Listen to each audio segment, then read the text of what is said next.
Hi everybody, this is a pleasure to share some insight about the relationship between AI, social media and democracy. So let me just say a few words going back to the definition of democracy by saying that democracy is both a system of government, obviously, but also a way of living together. And what I mean by living together is the fact that it has been the case since centuries that precisely liberal democracy have tried to solve in a peaceful way our legitimate conflict and to provide solution, what I call our conversation désagréable, how can we find common grounds and to find a policy platform. And AI and social media can really challenge this tradition. So I just want to have a balanced view on this, and then I will really deep further on two main threats. Let me just stress first the opportunities that AI offers. We tend to be really too critical to a certain extent compared to what AI can really bring to democracy. There might be also some opportunities. The first one is that AI might really improve deliberation and dialogue.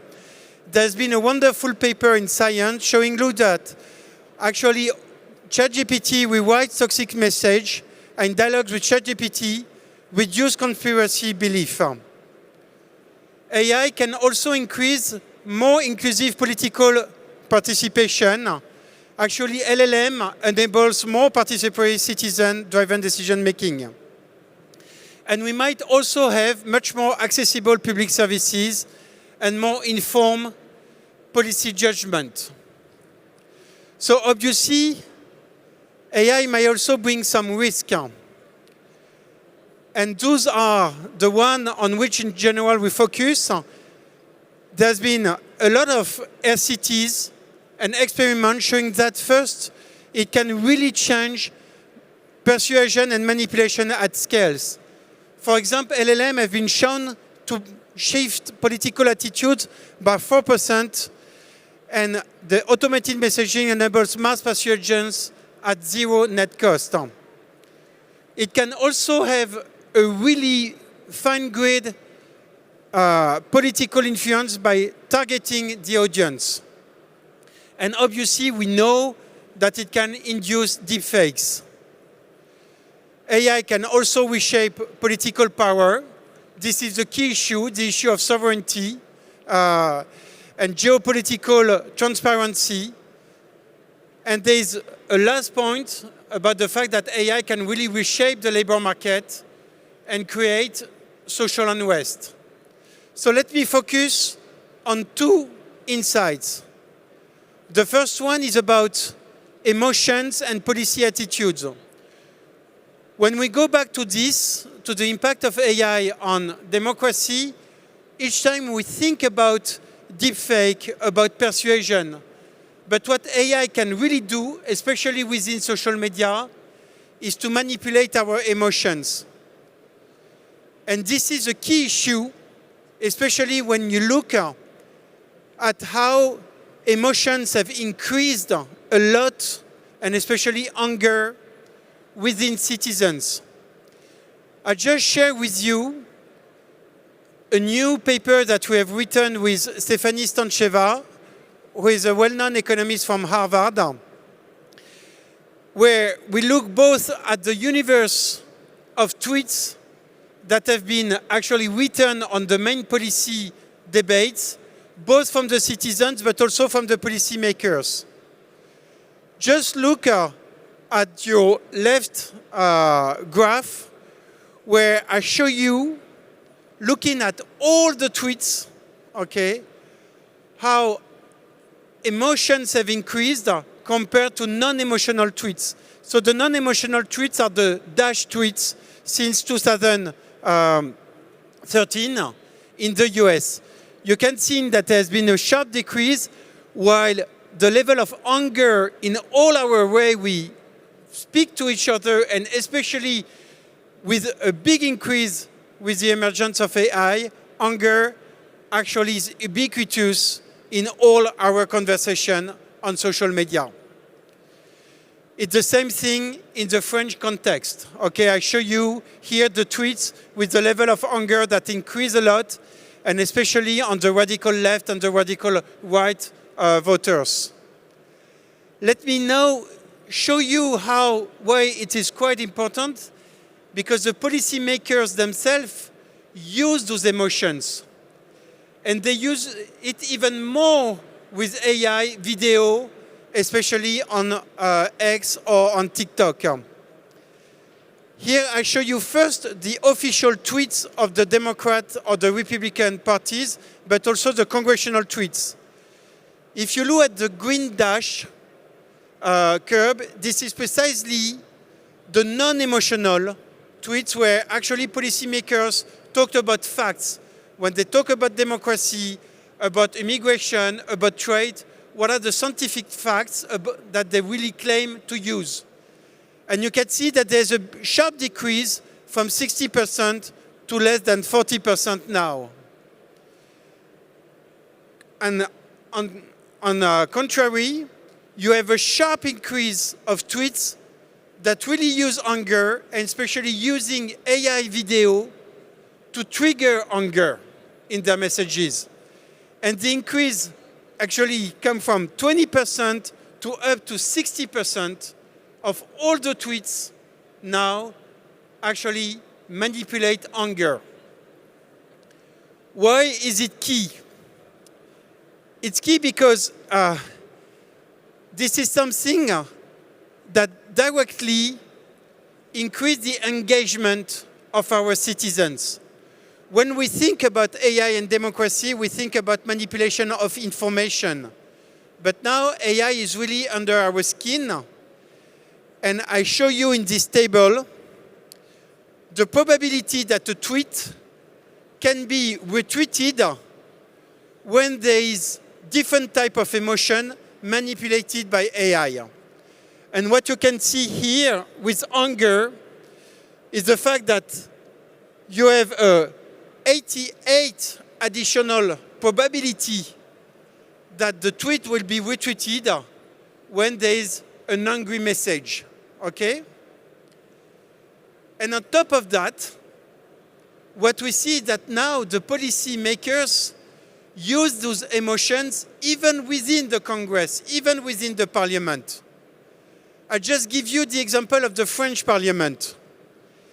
In the context of the French Parliament, so we have used AI, so AI is also a great tool to do research, but we have analyzed millions of speeches within the French Parliament since 2010. And we look whether when congressmen speak, they use facts, okay, when they talk about the retirement reform, for instance, do they talk about facts, or do they just actually convey emotional rhetoric? And what you can see that when you look at anger, if you start in 2007, anger was around like 20% in the center, 30%, 40% on the radical left, and then it has increased tremendously among all parties, except the radical right, in France, the National Front, who know that actually anger is not a good way actually to capture the retired people. Retired people don't like revolution.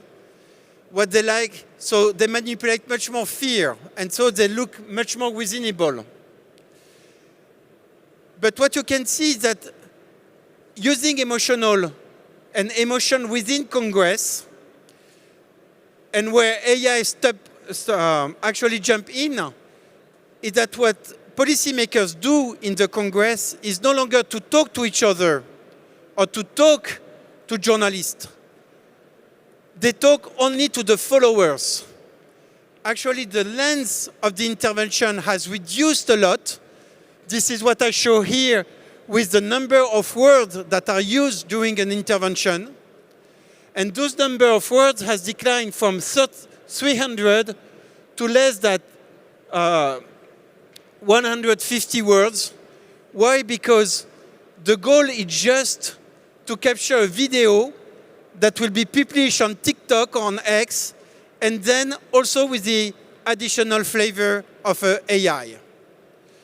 So here, when you intervene in the Congress, is not to talk to your colleagues, it's just to talk to followers.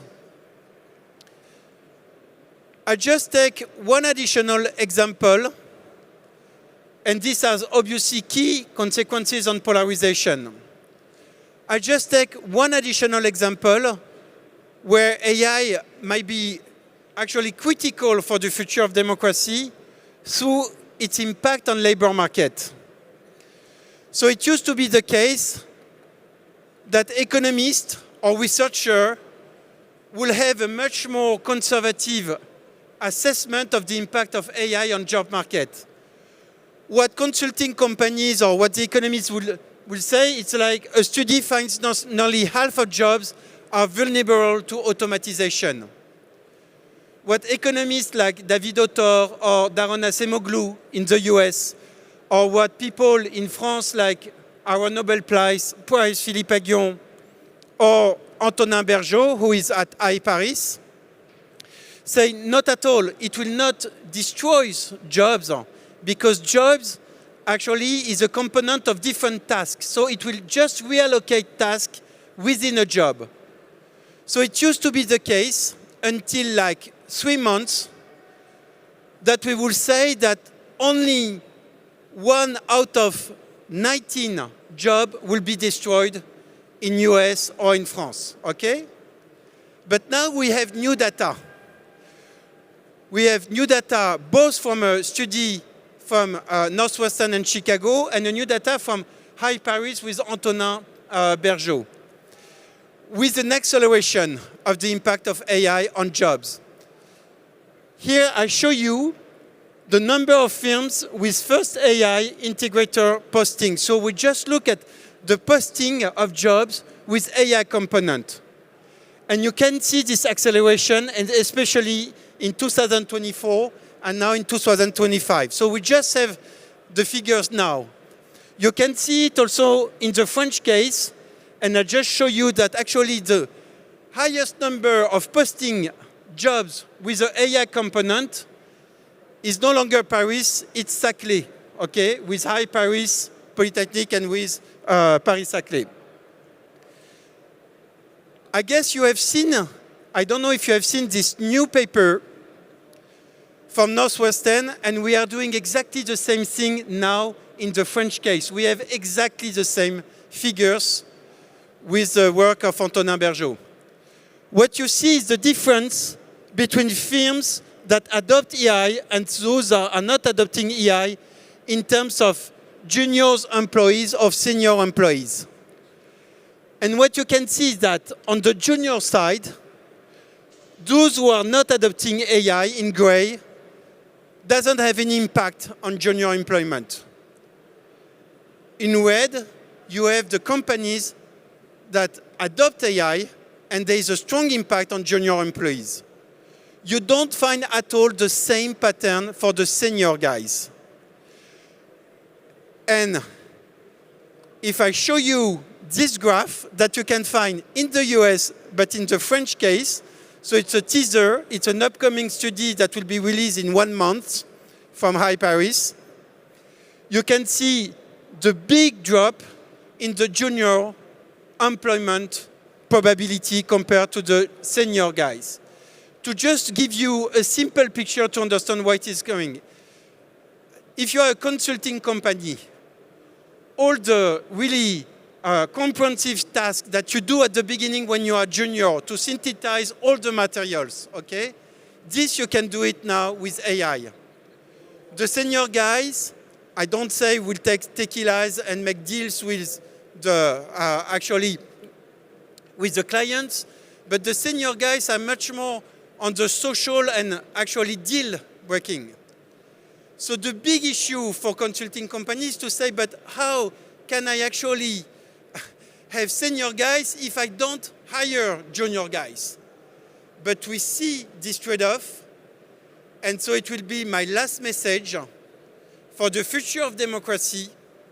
If we don't give rooms to millions of young people, I guess that we might really face big riots and unrest.